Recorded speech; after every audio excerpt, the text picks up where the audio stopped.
This is the WJTS News. In tonight's news, the Jasper Utility Board awards a bid for improvements to the phosphorus treatment facility. And an accident in Jasper Tuesday totals 2 vehicles but causes no injuries. And the Martin County Sheriff's Department Humvee is damaged in an accident over the weekend. Kurt Guxell will be in with a look at sports. And on 18 WJTS Inform, we'll travel to the Spencer County 4-H Fairgrounds to preview the first 4-H fair of the season in the area. All this to come on 18 WJTS News.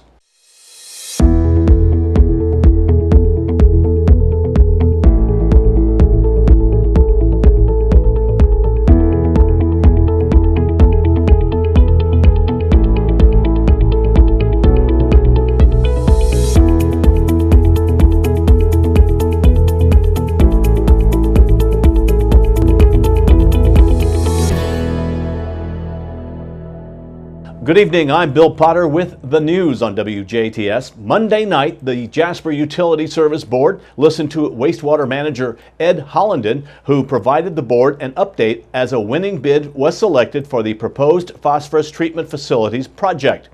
Bids were received last month for the project, with Hollenden taking time to go over the details of each proposal.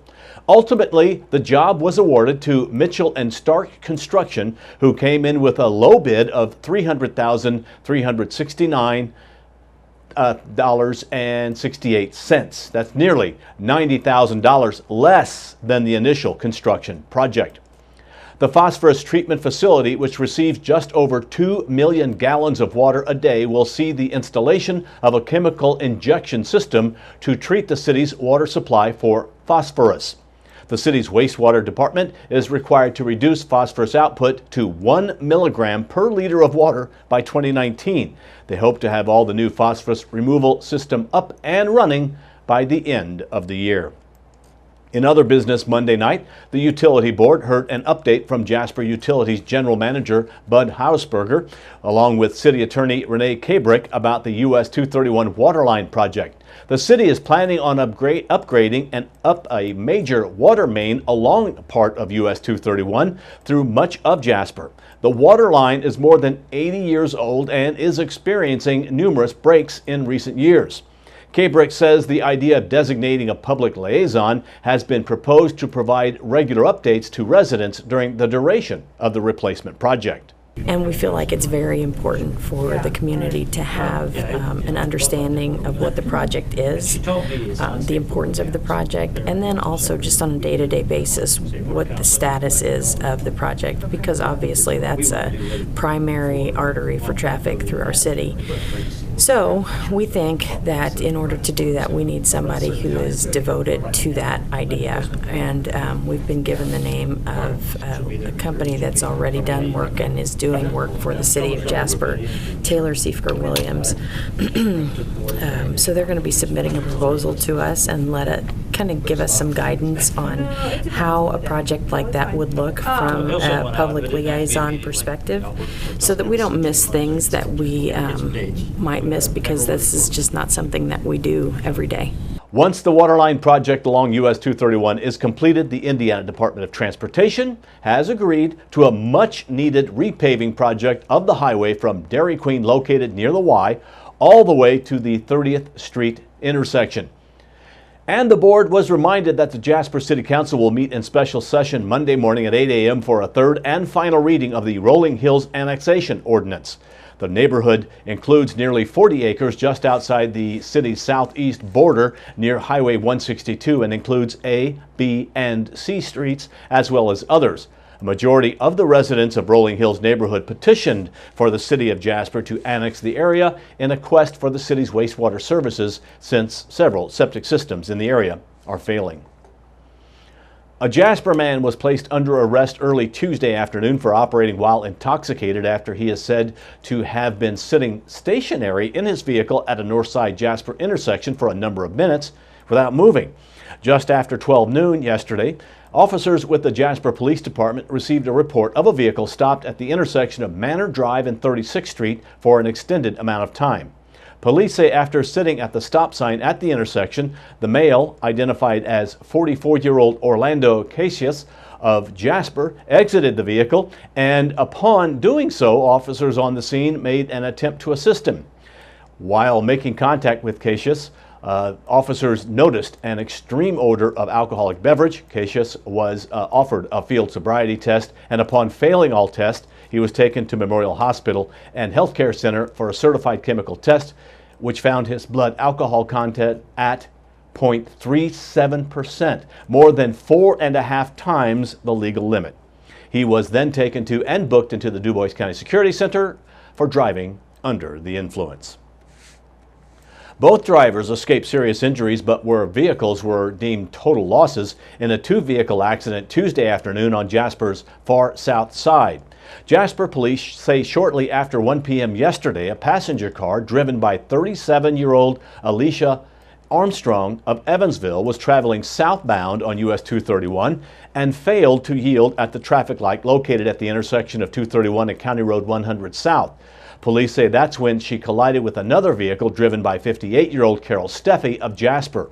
Police say both drivers complained of pain and were treated at the scene and released. Both Armstrong and Steffi's vehicles were totaled in the accident. Armstrong was cited for disregarding a traffic control device. Memorial EMS assisted at the scene.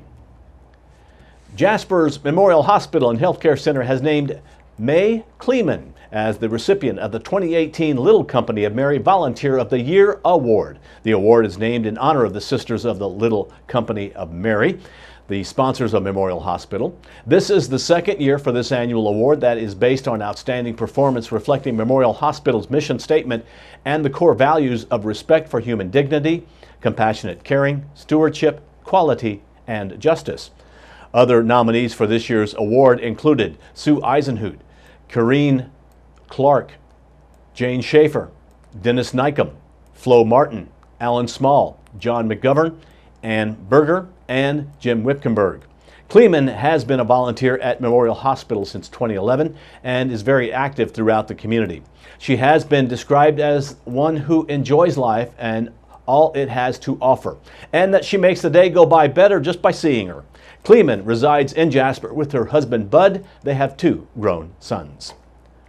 A Martin County deputy was injured Saturday after another driver apparently fell asleep and crossed the center line, striking the sheriff department's Humvee. Just before 3:30 p.m., Reserve Deputy Jason Green was driving the Humvee, escorting the 2018 Jeep and bike ride when he stopped to assist a property damage accident near the intersection of Red School Road and US 50. Authorities say after completion of the investigation, Green left the scene of the accident and proceeded to head west on Highway 50. Shortly after 4, the Humvee was struck on the driver's side when a vehicle driven by Ethan Aubrey of Bedford crossed the center line. Police say Aubrey fell asleep at the wheel and did not awaken until the moment of impact with the Humvee. Green suffered a broken foot and minor contusions and was taken by another deputy to Memorial Hospital and Healthcare Center in Jasper for treatment. Aubrey suffered minor cuts and abrasions to his hands but refused treatment. 2 additional passengers in the Humvee were uninjured.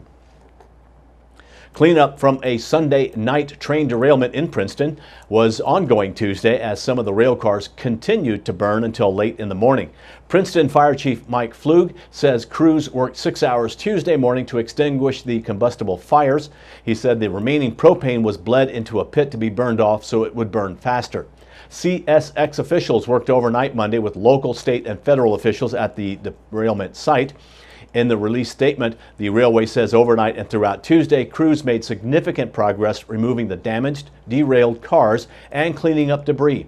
The statement says CSX specialists will work with the fire department to safely extinguish any remaining propane fires.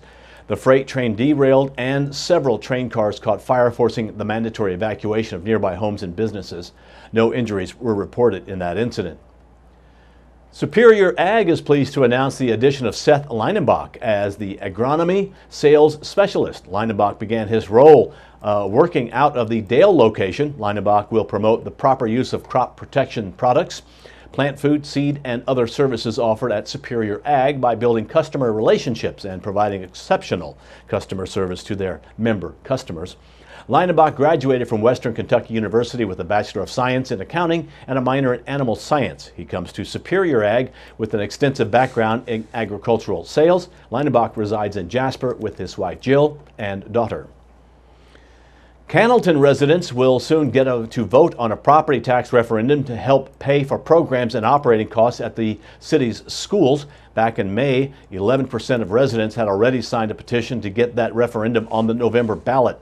Voters will answer whether they approve of a property tax rate that will not exceed 41 cents on each $100 of assessed value.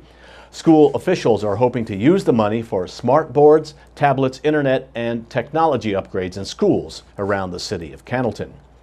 Now stay tuned. Weather, sports, and inform, featuring a visit to the Spencer County 4-H Fairgrounds to preview this year's fair coming up this weekend. And we'll learn more about the 4-H program. All still to come on 18 WJTS News.